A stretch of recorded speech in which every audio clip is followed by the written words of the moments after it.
Fala turma, sou o Ivan, apresentar o trabalho de lazer. Minha dupla é o Fidelis e ele não está aqui hoje porque eu estou na academia que eu trabalho e esse aqui é um dos professores, o Henrique, trabalha com a gente e vou fazer as perguntinhas aqui que a gente elaborou para ele sobre a área de lazer, beleza?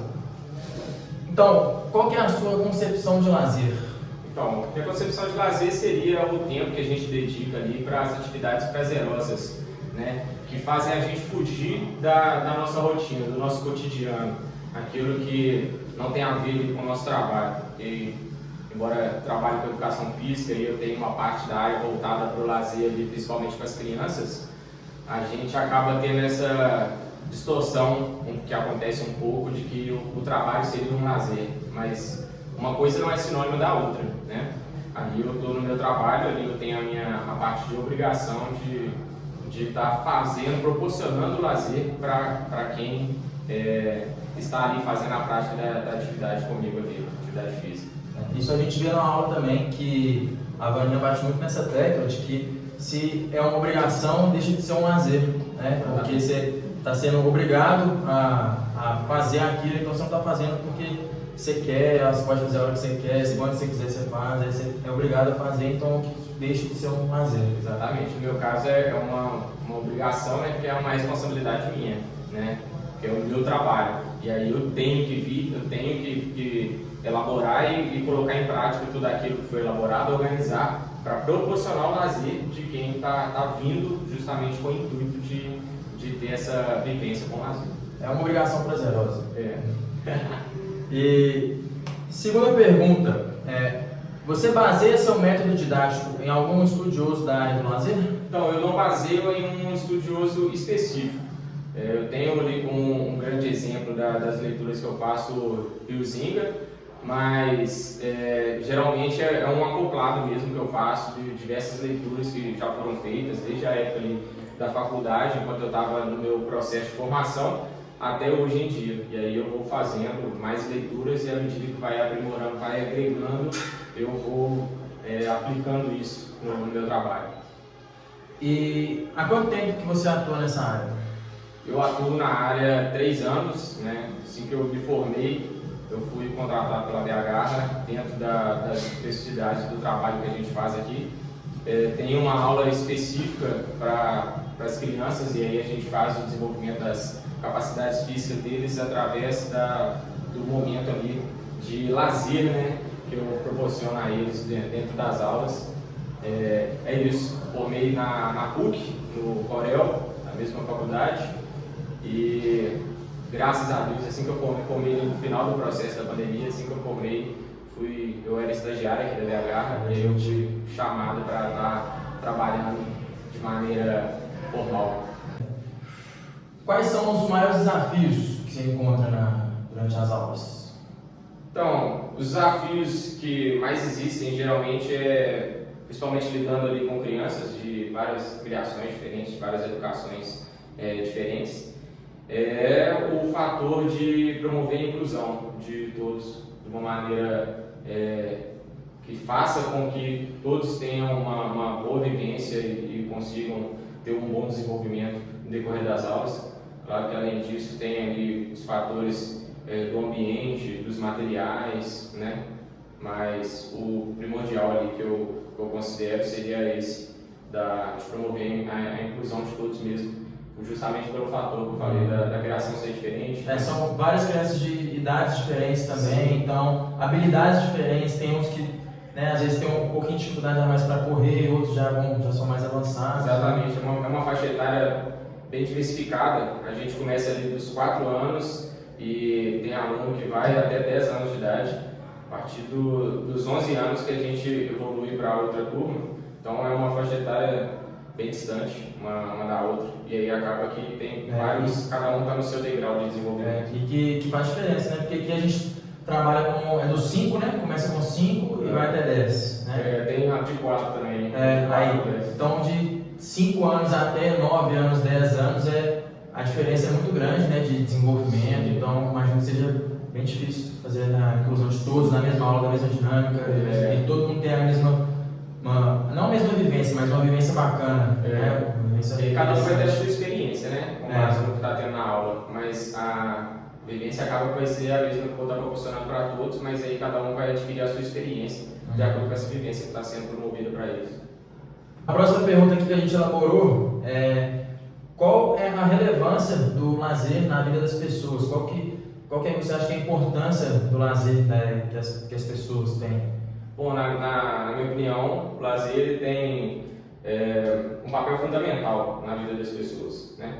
Que vai proporcionar diversas coisas que vão auxiliar a pessoa na qualidade de vida dela mesma.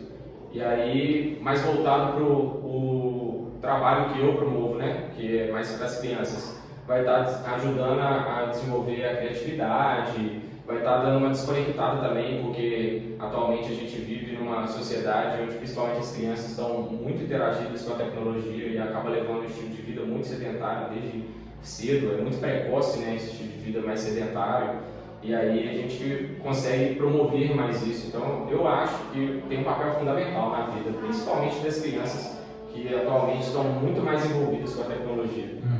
Além do que a atividade física, ela promove interação social, ela, né, as habilidades motoras, coordenação motora, e que as crianças de hoje em dia, né, os profissionais, né, que eu conversei, eu ainda não sou profissional, estou formando, né, mas os profissionais que eu já conversei, que eu converso hoje em dia, falam que principalmente as crianças, elas estão com uma dificuldade motora muito grande por conta da pandemia e por conta dos vícios de telefone, computador, né, televisão, e que elas não conseguem chutar uma bola, tem uma bola parada, a criança fica parada, na hora de chutar ela chuta do lado, ela consegue fazer um movimento simples, né, porque não tem essa prática. E aí, igual o Henrique falou, isso é fundamental para que a gente consiga viver. Chega no futuro, a criança não vai ter o hábito de se movimentar, o hábito de praticar uma atividade física, ela vai ser um adulto sedentário, né? Sim. E aí acaba que a pandemia gerou isso como consequência, né? Porque já é uma geração com acesso à tecnologia muito fácil, e isso aumentou com o processo da pandemia, né? E aí acaba que interfere no fator da vida inteira da pessoa, porque igual você comentou, da interação social, num momento de lazer te permite ter essa interação. E aí, com esse fator de tecnologia muito próximo, principalmente das crianças, dos adultos também, começou a tornar as pessoas mais introspectivas. Elas começaram a se comunicar menos, às vezes se comunicam só por meio digital, e isso foi distanciando os laços. Sim. E você acredita que o lazer é de fácil acesso a todos? Eu acredito que, infelizmente, não é de fácil acesso para todo mundo. Existem algumas barreiras, né, que impedem alguns grupos específicos de estarem tendo acesso. E aí, atualmente, aqui na nossa região, principalmente, eu vejo que a barreira que mais impede é a financeira, porque os maiores pontos de acesso ao lazer aqui próximo a nós são pontos que são pagos. Claro que existem também aqueles que permitem o acesso a toda a população em geral, independente da classe social, independente da classe econômica, mas acredito que a maior parte dos ambientes que promovem as vivências de lazer, a barreira que tem sido maior, na minha opinião, é a financeira. Beleza. E, na sua opinião, qual que é o papel do governo nessa área do lazer, né? De entregar o lazer para a população? Eu acho que o papel do governo é muito importante, e ele tem a capacidade de promover isso, tanto é que existem, né, as academias a céu aberto, tem as praças, aqui perto da gente tem o Parque Municipal e o Parque Ecológico, né, da Pampulha. Ele tem recursos e tem projetos que podem promover muito mais o lazer para as pessoas, para a comunidade, enfim.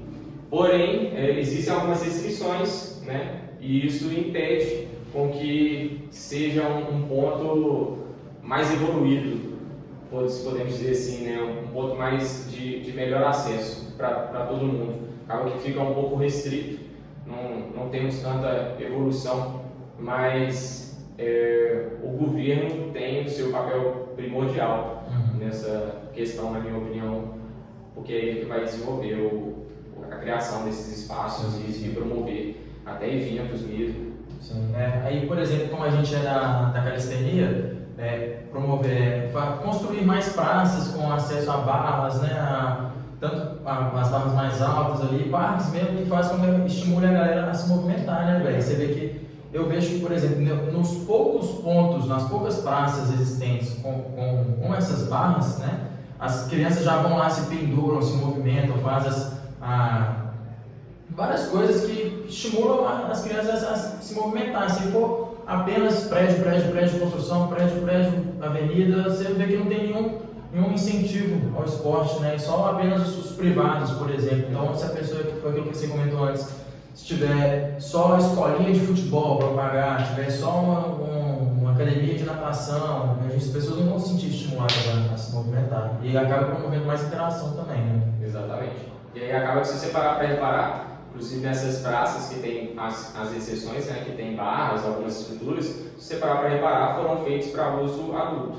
Porque são de alturas mais elevadas, para uma criança ir sozinha, o chão duro, para uma criança ir sozinha, ir lá ter a prática, se divertir é um pouco mais complexo. Às vezes deveria ter um auxílio do adulto para ela conseguir. Então acho que poderia ser mais acessível até nessa questão, até mesmo de altura mesmo, para permitir todas as idades que pudessem ser mais inclusivo, né? Da hora. E como que é o seu lazer? Quais são as práticas que você realiza no seu momento de lazer? No meu tempo de lazer eu gosto de praticar atividades mais ao ar livre. Eu gosto de fazer caminhadas, corridas, a calistenia, que é o nosso ponto forte, né? Onde eu me especializei. Eu amo praticar a calistenia no meu tempo de lazer. Além disso também, escutar música e ter tempo, né? Família, amigos, que acaba ali no cotidiano, na rotina, a gente percebe que o tempo vai ficando escasso e você começa a não ver tanto as pessoas. E para mim é um momento de lazer eu ter ali a presença dos meus familiares, dos meus amigos. O social, né? É uma interação social também, acho. Os meus também. E aí a pergunta que a gente elaborou aqui, a gente já tocou um pouco nesse assunto, né? Que fora o seu trabalho, quais aparelhos de lazer existem em sua região? Acabou que a gente comentou, né? Igual eu falei da questão do poder aquisitivo, que permite o acesso para alguns, é o que a gente tem de mais exemplos aqui ao nosso redor, seriam os clubes esportivos. E aí, se você vai entrar lá, tem futebol, tem futebol, tem natação, tem diversos esportes. E se a gente olha para um viés mais público, acaba que essa questão mais restrita. Uma praça ou outra tem algumas barras, né? Permite, mas aí bem restrito também. E é isso, o parque ecológico ali.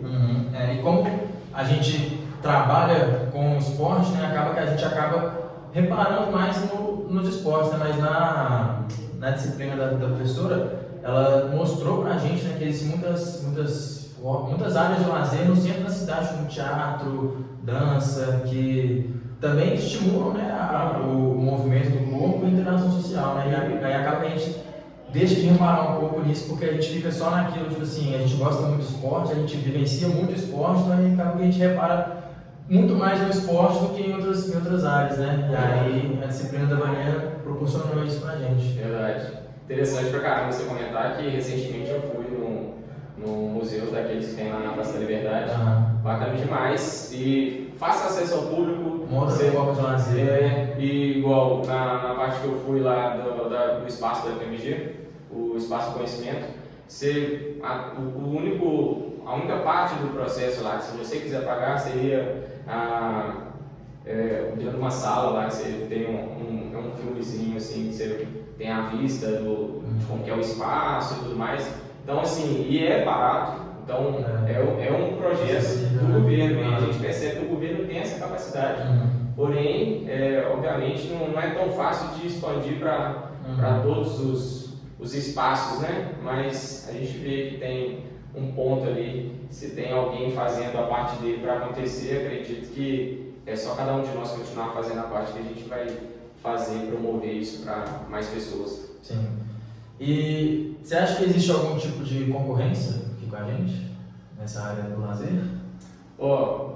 Parando para pensar mais, refletindo do nosso viés aqui, da nossa região, eu olho mais para o lado de cá, porque é aqui onde eu trabalho, né? Olhando então desse viés, acredito que o primeiro maior concorrente nosso são os jogos eletrônicos, que é os que estão ali em primeiro lugar, principalmente ali o público infantil, né, que é o que eu lido com eles, eu vejo que eles começam a enxergar aquilo muito mais como um lazer do que as práticas, as vivências, a comunicação com as outras pessoas. Top. Da hora, muito bom. Em segundo lugar, entraria ali os clubes recreativos, né? As academias, né, também promovem a mesma ideia que a gente faz aqui. Né? Sim. E, por fim, quais mudanças poderiam ocorrer para melhorar o acesso ao lazer e aumentar a quantidade de aparelhos de lazer disponíveis? O que você faria para melhorar de forma geral o lazer da população brasileira, se fosse o prefeito de Belo Horizonte? O que você faria? Olha, eu acredito que não necessariamente seriam preciso a gente criar mais área, igual o povo faz muito, né? Academia a céu aberto, aí coloca um tanto de academia a céu aberto ali, olha, promover lazer para todo mundo. Eu acho que mais promover eventos, eu acho que seria muito mais interessante a gente fazer a promoção de eventos específicos em várias regiões mesmo do estado, para acolher mesmo, sabe? Promover de uma forma gratuita mesmo. Mostrar para toda a população que todo aquele dinheiro que a gente investe em impostos e essas outras coisas pode ter um retorno também prazeroso, não só para criança, mas para adulto, para adolescente, para todas as faixas etárias. Eu acho que é um programa interessante.